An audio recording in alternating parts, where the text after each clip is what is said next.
The dream is over.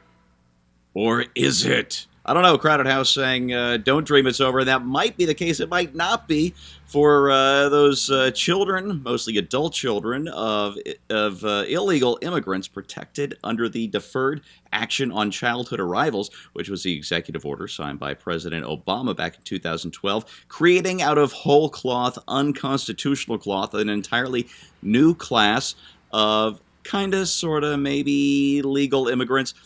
But Donald Trump today, President Trump, said that through Jeff Sessions that he is rescinding DACA. Well, maybe, kind of, sort of. We'll get to that in a moment. I'm Steve Green. This is your Right Angle crew, Bill Whittle and Scott Ott. I'm reporting from a secret location in the south of France. I'll be back home next week. But in the meantime, I'm still reporting on the stuff that's happening back stateside.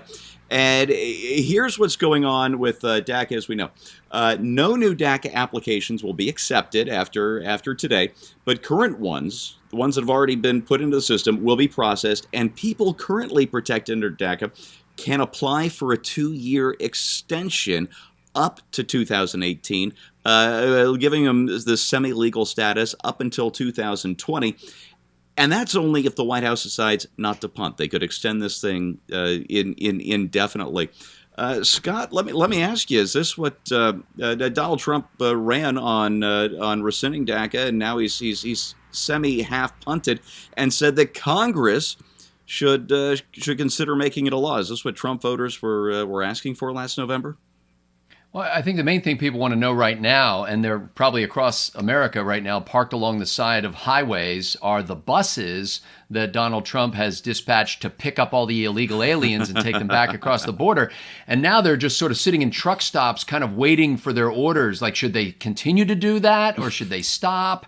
Yeah, I don't think this is what Trump supporters expected. But I also, oddly enough, I favor the idea of constitutional legislation.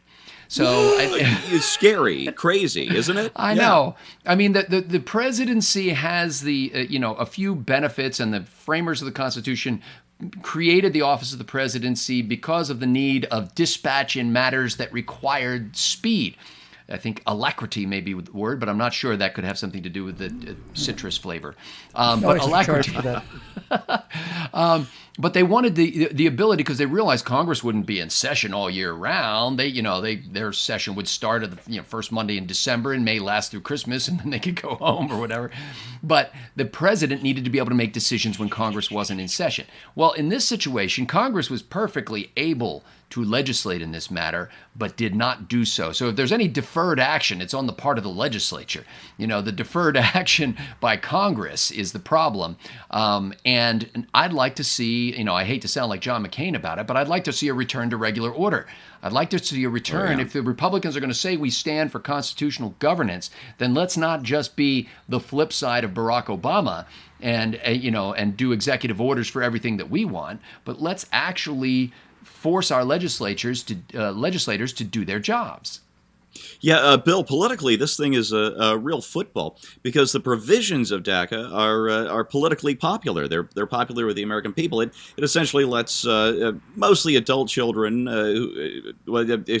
adults who arrived here as children illegally with their parents, that have kept their noses clean, that have finished school, that are employed, that haven't gone back and forth, to have a sort of semi-legal status here without a path to citizenship, and the American people generally like this. However, the Democrats didn't push this when they had all three branches.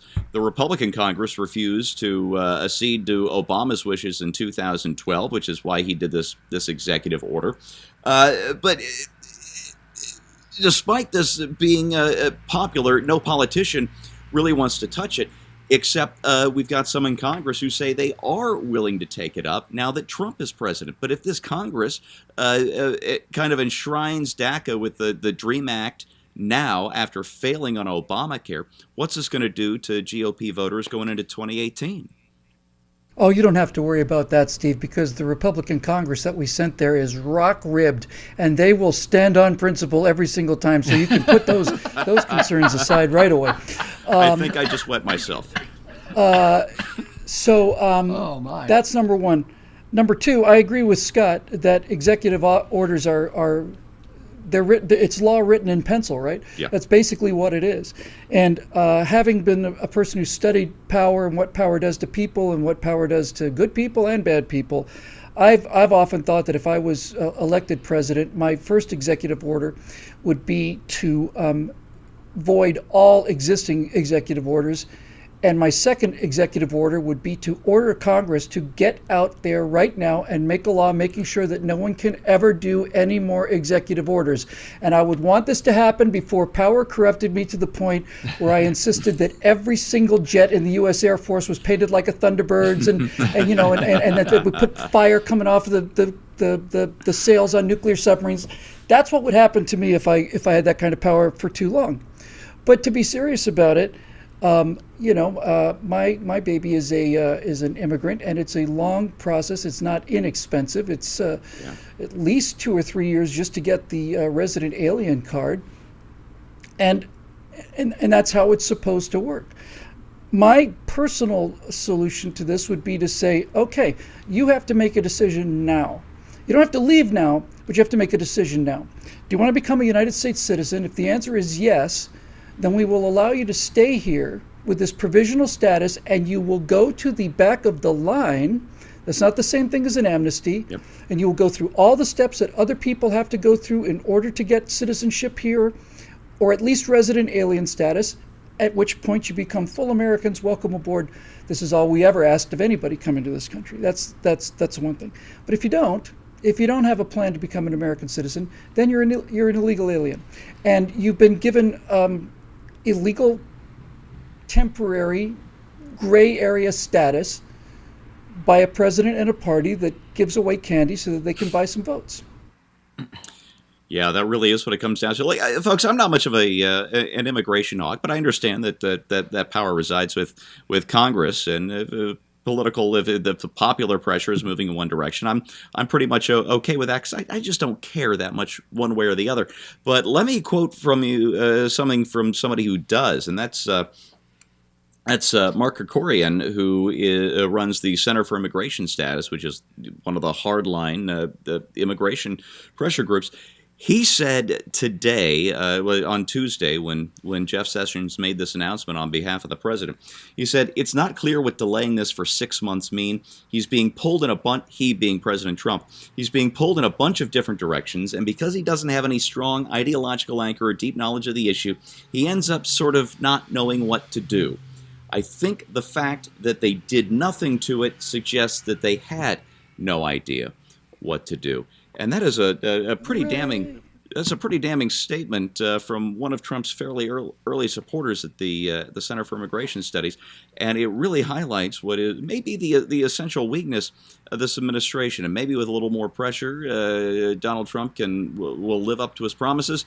Maybe not. Maybe Congress will do the job. I don't know. What I do know is that just like on Obamacare, we've seen a big lack of leadership from this White House. And at least speaking for myself personally, regardless of the issue, that lack of leadership has been a real disappointment. And that's The Right Angle on DACA. Thanks for watching. This is brought to you by the paying members of BillWhittle.com. They're our producers. They keep us in business. So a big thanks to them, and a big thanks to you for watching. We'll see you next time.